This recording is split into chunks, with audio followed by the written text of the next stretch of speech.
Hi. ഇന്ന് എന്തു അമ്മ സ്പെഷ്യല്? ഇന്ന് നമുക്ക് മുരിങ്ങയ്ക്കായും ചക്കക്കുരും കൂടെ തോരൻ വെച്ച് നോക്കാം. ഇതിനെന്തു അമ്മ ആദ്യമായിട്ട് ചെയ്യേണ്ടത്? ഇത് മുരിങ്ങയ്ക്ക കീറിയിട്ട് നമ്മള് സ്പൂണ് വെച്ചിട്ട് ഇങ്ങനെ വടിച്ചെടുക്കണം. ഇതിനകത്തൊന്ന് മുരിങ്ങയുടെ കാമ്പ് സ്പൂണ് വെച്ച് എടുത്തതാണല്ലേ. ഇനി ഇതിലെന്തു ഇടണ്ടേ? ഇനിയും പച്ചമുളകും സവാള അരിഞ്ഞിടണം. കൊച്ചുള്ളിയാണ് വേണ്ടിയത്, ഇല്ലേലും കുഴപ്പമില്ല, സവാള ഇടാം. ഓക്കെ.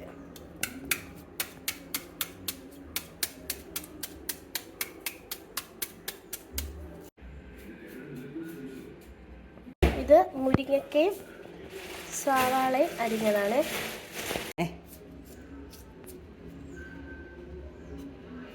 നടുവേ കീറി എത്ര പച്ചമുളക് ഇടണം അമ്മേ? ഒരു 2-3 ഇട്ടാൽ മതി.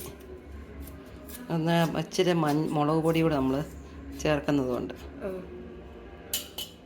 തേങ്ങയും മഞ്ഞൾപ്പൊടിയും മുളക് പൊടി ഇച്ചിരി, പച്ചമുളക് 2-3 ഇട്ടിട്ടുണ്ടല്ലോ, ഇച്ചിരി മുളക് പൊടി, ഇച്ചിരി മല്ലിപ്പൊടി, നമ്മൾ ഗരം മസാല പൊടിച്ചത്, ഗരം മസാല, ഇത്രയുമാണ് വേണ്ടത്. ഇത്രയുമാണ് പൊടികളെല്ലാം വേണ്ടത്.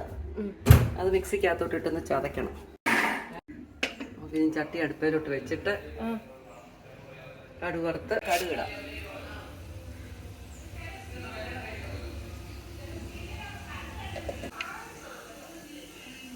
ചുമന്ന മുളക് ഇട്ടു, കരിയാപ്പില,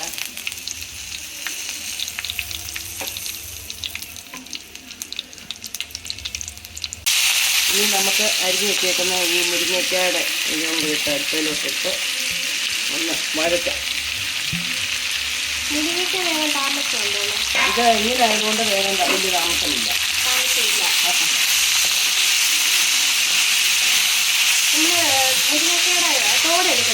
തോടെടുക്കത്തില്ല, അകത്തെ ഇതെടുക്കില്ല. ഇതിങ്ങനെ ഒരു കൂട്ടാനാണ് തോരൻ.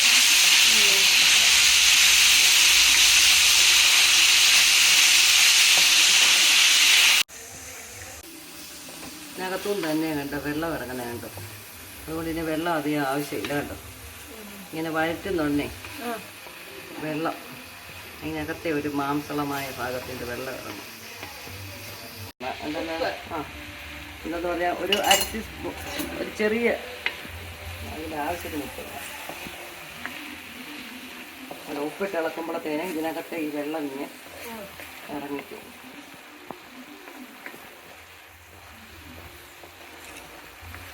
ഇടാം.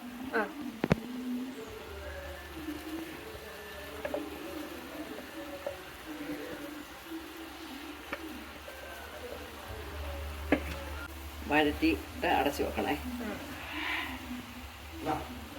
വേകാനായിട്ടേ ഇതൊന്ന് അടച്ചു വെക്കാം. അപ്പം വേകുമ്പോൾ ഒരു 10 മിനിറ്റ് കഴിയുമ്പോൾ എടുക്കണം.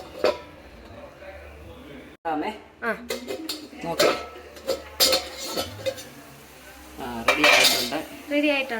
റെഡിയായി കണ്ടോണം. കണ്ടോ,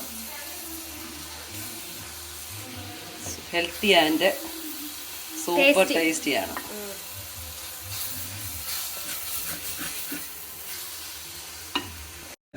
കുറച്ച് ടേസ്റ്റ് ചെയ്യാൻ തന്നെ.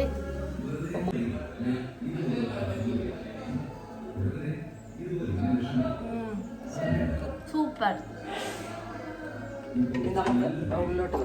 നമുക്കിനി ഇതൊരു ബൗളിലോട്ട് മാറ്റാം.